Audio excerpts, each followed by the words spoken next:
Good morning, everyone. Thank you for taking the time to join us this morning in this James Cowper Kreston webinar on COVID-19 tax and social security implications on expat populations.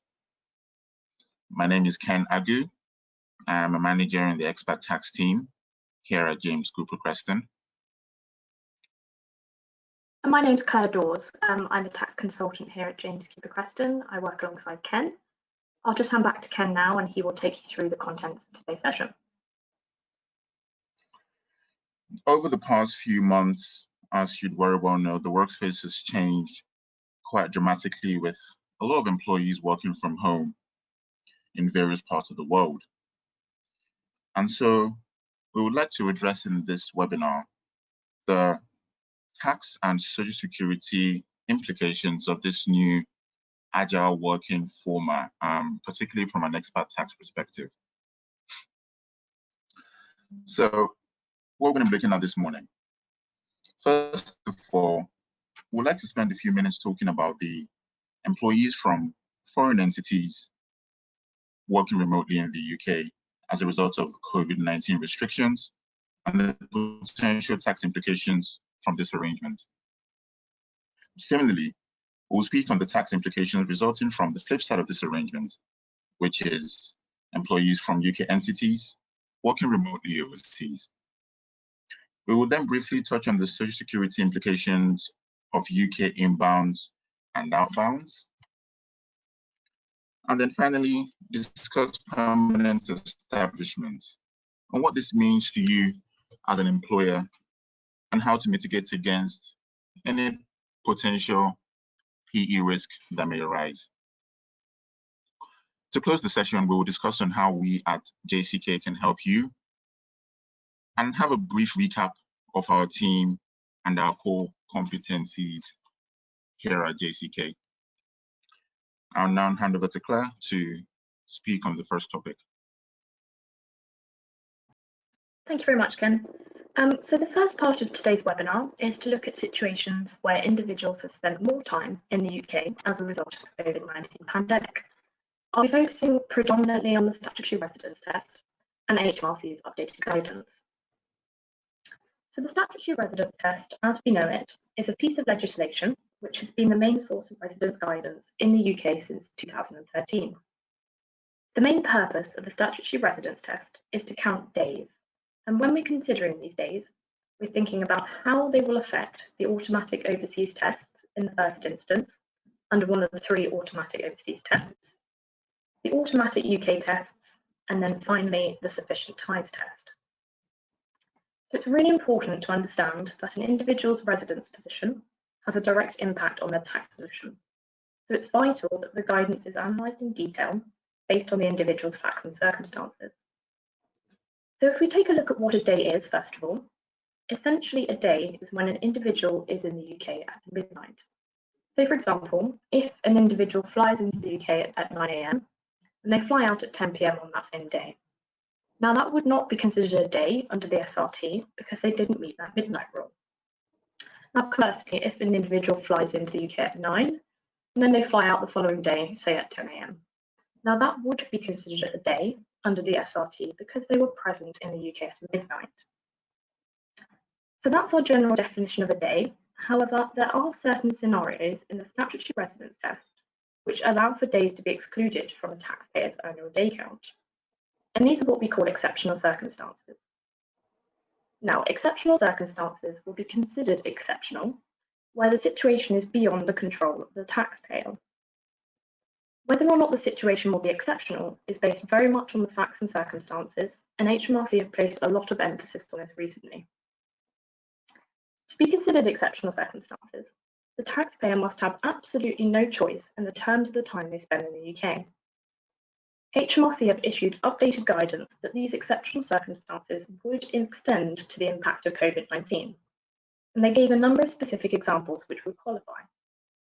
Firstly, if you are quarantined or advised to self-isolate in the UK. Secondly, if you are advised by a government not to travel from the UK as a result of the virus. And lastly, if you're unable to leave the UK as a result of border closures, then any days spent in the UK in these circumstances would be considered exceptional. Now, the issue with exceptional circumstances, and one which is ever more prevalent in the midst of this pandemic, is that they are limited to just 60 days, and that's 60. And HMRC's latest updated guidance does not intend to extend these 60 days. So we can take our exceptional days into account for a lot of days, but not for all of them. For example, HMRC have not issued any guidance on individuals working remotely in the UK, so the current rules still stand.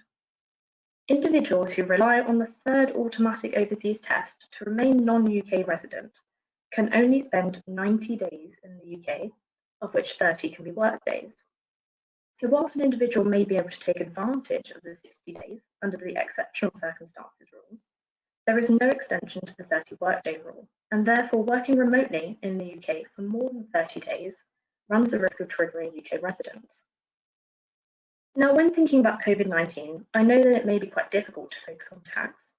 However, we have seen an increasing number of individuals who have been stuck in the UK or who have spent more time in the UK than usual as a result of this pandemic. And if they do trigger residence, this may have tax and social security implications, which would then need to be explored. Just a few comments on the last bullet point there, short-term business visitors or STBV. Individuals working in the UK under certain circumstances may actually qualify as short-term business visitors. Some of the main considerations amongst many are that the cost of the individual's remuneration are not recharged back to the UK entity, and that the overseas jurisdiction in question has a double tax treaty in place with the UK. If an individual is considered an STBV, then essentially no tax would be required in the UK. However, the employee needs to have an STBV agreement in place with HMRC, and the subsequent STBV report would have to be made by the 31st of May following the end of the tax year. Now, this could potentially be very useful as it reduces the administrative burden for employers of including an individual on the UK payroll and then subsequently taking them off when they return back to their host country and re-adding them on the payroll of their host country. So now let's have a look at employees working remotely overseas. First thing we need to consider is the individual's residency position. This is determined by the application of the SRT, which Claire discussed earlier. Essentially, a residency analysis would need to be performed for every individual, and this has to be done on a case-by-case basis, taking into account the individual's facts and circumstances. For many people, lockdown occurred around February, March 2020. And so it may very well be the case that for individuals who have been inadvertently stuck in an overseas jurisdiction at some point during lockdown, such individuals might have actually broken UK residency. However, this is something that would need to be carefully evaluated on a case-by-case basis, particularly when trying to establish if the split year rules are applicable to an individual's circumstances. From our experience in the market, they appear to be individuals who ordinarily are on UK payroll, but due to COVID restrictions, they are working remotely for the UK entity from an overseas jurisdiction. In such cases, it might be worth considering if it is appropriate to leave such an individual on UK payroll and paying UK taxes. This is because the individual will more likely than not be residents of the overseas jurisdiction. And so that country may potentially look to tax the individual on their employment income, regardless of if the work is being performed for the UK entity or if the cost of the individual's employment were borne in the UK. As such, it might be worth applying for a no tax or an NT code for such individuals to turn off UK tax withholding, or under certain conditions, a Section 690 application could also be made if the individual's workdays are split between the UK and another country. It is important to note that NT code is only applicable if there would be no significant workdays by that individual in the UK following their departure. And typically, HMRC guidance dictate that the individual should be not working in the UK for at least one full complete tax year. Also, under certain circumstances, a net of foreign tax credit relief could be applicable, where the individual has a tax withholding in both the UK and the overseas jurisdiction. This could be quite useful because it would help alleviate cash flow issues for that individual in the short term, because any foreign tax credit that could be claimed by that individual via the tax return at the end of the tax year could essentially be claimed via payroll, and so the individual doesn't have to suffer tax twice on a month-by-month basis via payroll. As I alluded to earlier, overseas tax withholding may be necessary as a result of an individual residing in an overseas jurisdiction. And here at James Cowper, we can tap into our global Kreston member firm network to assist with advice on ensuring compliance in whatever overseas jurisdiction employees may find themselves in.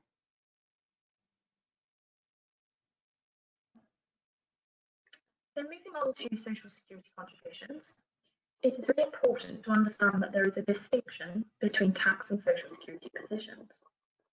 The social security position does not necessarily always follow the tax position, so it should always be considered carefully on a case-by-case basis. Usually, individuals pay social security contributions to the country they're working in. However, they may have to continue paying UK national insurance contributions and will be exempt from paying contributions in the overseas jurisdiction, depending on the duration of the period abroad, whether it's an EU or EEA country, and whether there is a social security agreement in place. Where the period abroad is temporary, and by temporary, broadly speaking, we mean the period abroad will last no longer than 24 months, an individual can apply to remain in the UK social security system if they move abroad to an EU or EEA country. In these circumstances, they would need to apply to HMRC for a portable document A1, so they can continue to pay UK national insurance contributions. This will also be evidence that no contributions are due in the other countries. Where an individual is working overseas, but also remains working in the UK, this is what we call a multi-state worker, as they are working in one or more EU or EEA country for at least 5% of their contractual hours. Social Security would be due in the country of residence, and a multi-state portable document A1 can be applied for to remain under UK Social Security. An individual may be working temporarily in a non-EU or EEA country with a reciprocal agreement with the UK, such as the USA, for example.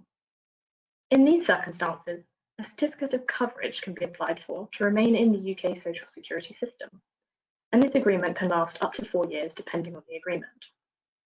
Now, where an individual is working temporarily in a non-EU or EEA country, and one which does not have a reciprocal agreement in place, national insurance is due for the first 52 weeks of the assignment in the UK. Now, if the decision to move abroad is permanent, then the social security position depends on a number of factors, namely whether an individual moves to an EU or EEA country, and whether there is a social security agreement with the UK. So firstly, if an individual moves permanently to an EU or EEA country under local contract, then the situation is very straightforward. The position would be for the individual to go straight into the overseas social security regime, and they would cease contributing in the UK. Similarly, if an individual moves to a non-EU or EEA country, but to one which has a reciprocal agreement in place, then the position is the same. In other words, the individual will pay social security in the overseas jurisdiction and will not be liable to pay national insurance contributions post-departure from the UK. Every agreement is different, so it's important to consult the legislation to determine where the liability will fall. Now, conversely, an individual will carry on paying national insurance for the first 52 weeks abroad if they're working for an employer outside the EEA, Switzerland, and bilateral social security agreement countries, It's worth noting here that there is an option to make voluntary contributions in the UK for the duration of the period abroad to ensure no gaps in the national insurance record. Class 2 is generally applicable to self-employed individuals. However, they can also be made as voluntary contributions if an individual was working in the UK immediately prior to moving overseas, and that individual has continued to work, even for a foreign employer. They also must have been living in the UK for at least 3 consecutive years or have paid at least 3 years of contributions in the UK. Beyond the COVID-19 crisis, the impact of Brexit would perhaps have a more significance on social security. Existing agreements with the EU may possibly take a different format post the transition period on the 31st of December. And so I guess with most things Brexit related, we'll need to keep a very close eye on further developments within this area and act accordingly.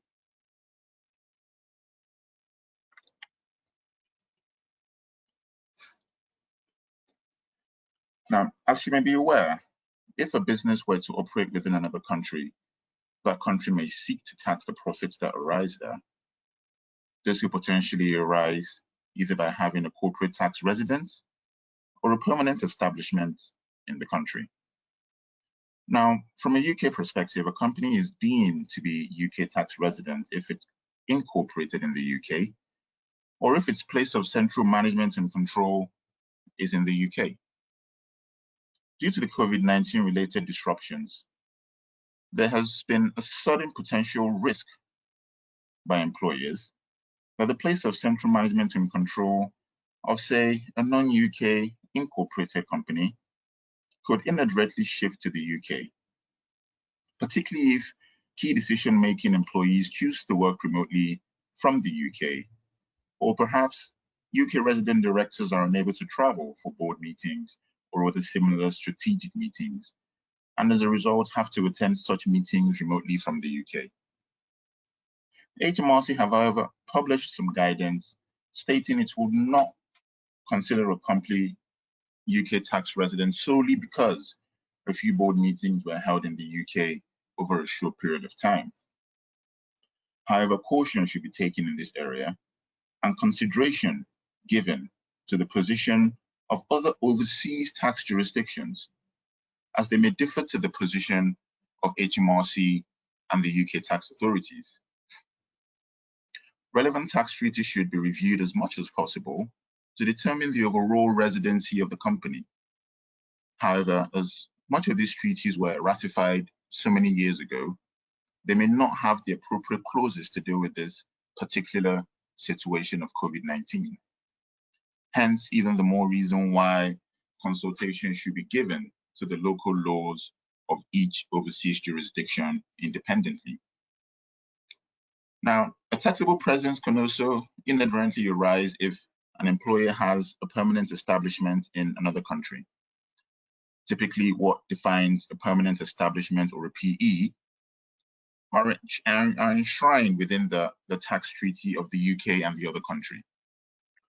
Under the OECD tax treaty, which most tax treaties are based on, permanent establishment can arise where an entity has a fixed place of business in another state, or a person habitually concludes or plays the principal role in the conclusion of contracts without any subsequent modification.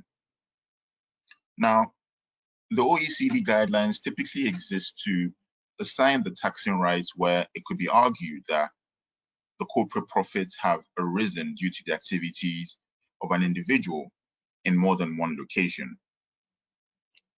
However, the interpretation of these two principles vary from country to country, and in most instances, precedents set by prior case law are used in assessing if permanent establishment has been established in a given jurisdiction.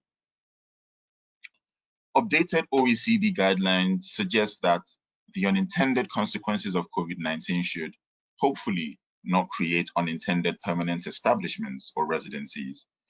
However, as I alluded to earlier, many treaties in the current format do not have specific clauses to deal with this situation.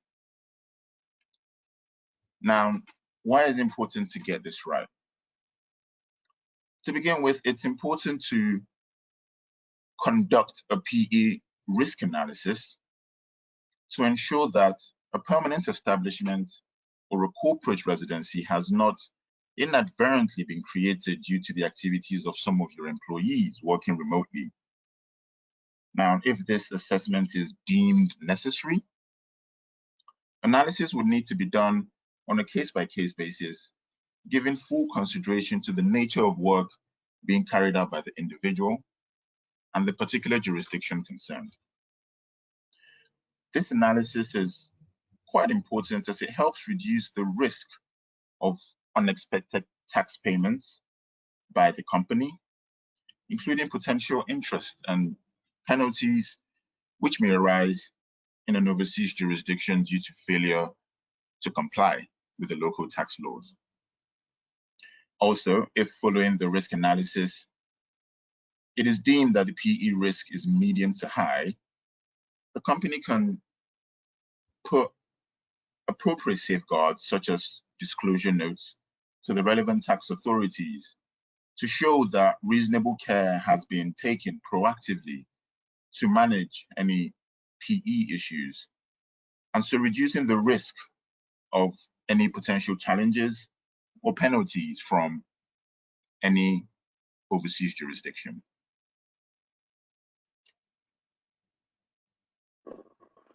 So in light of what we've discussed this morning, we want to just highlight how James Cowper Kreston can be of assistance if some of the topics covered are applicable to you. Firstly, here in the expat team, we conduct UK tax briefing calls for inbound and outbound individuals. These calls determine an individual's residence position and address any UK tax obligations for both the employee and the employer.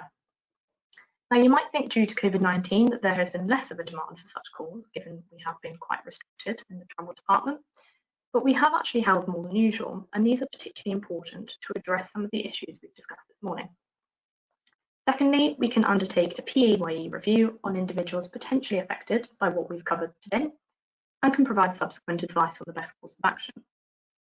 Thirdly, and this relates to what I covered in my earlier slide on Social Security, given this is a fairly complex area, we can undertake a Social Security review to determine where your employees should be paying, and we can, of course, complete any applications on behalf of both your company and the employees.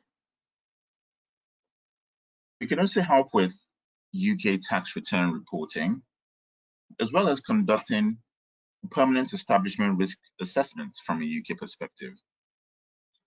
And when necessary, we can liaise with our wider Kreston network colleagues in various other jurisdictions to do likewise. So both tax return assistance in whatever jurisdiction and PE risk assessments in the overseas jurisdiction as well. The last point there is on STBV reporting. And if you have not done so already, we can assist with applying for an STBV agreement with HMRC. And following this agreement, we can assist in analyzing your short-term business travelers and preparing the STBV report to be submitted to HMRC.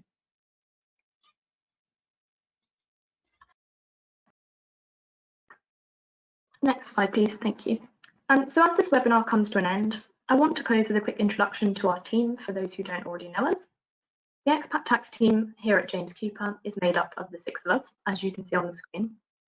So we have Jared Schacht, Senior Tax Manager, who is a native French speaker. Charlotte Firth, a manager who is fluent in French, Italian and German. Then Ken, who you now already know. And then there's me, who you also now know. I'm fluent in French and I also speak some Mandarin. We have Samantha, who is fluent in French and Spanish. And last but not least, we have Tracy, who assists us with administrative matters. So as you can see, we have quite a strong theme of languages in our team, which we do utilise on a daily basis. But we also have various other specialties which are summarised on the screen for you. To name just a few, we can assist with employment tax matters, residence and domicile analysis, PAYE advice, tax planning, worldwide disclosures, personal tax matters, and much more. If there's anything that we've discussed in this webinar which you require our assistance with, then you can contact one of the members of our team.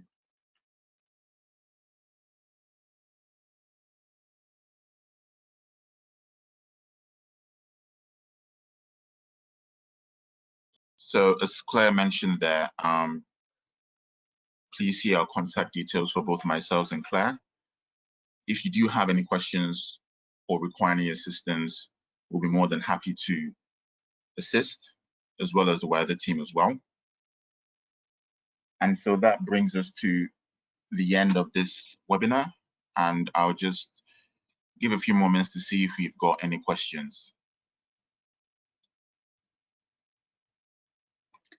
Hi Ken, we haven't had any questions today, so please feel free to close the webinar when you're ready.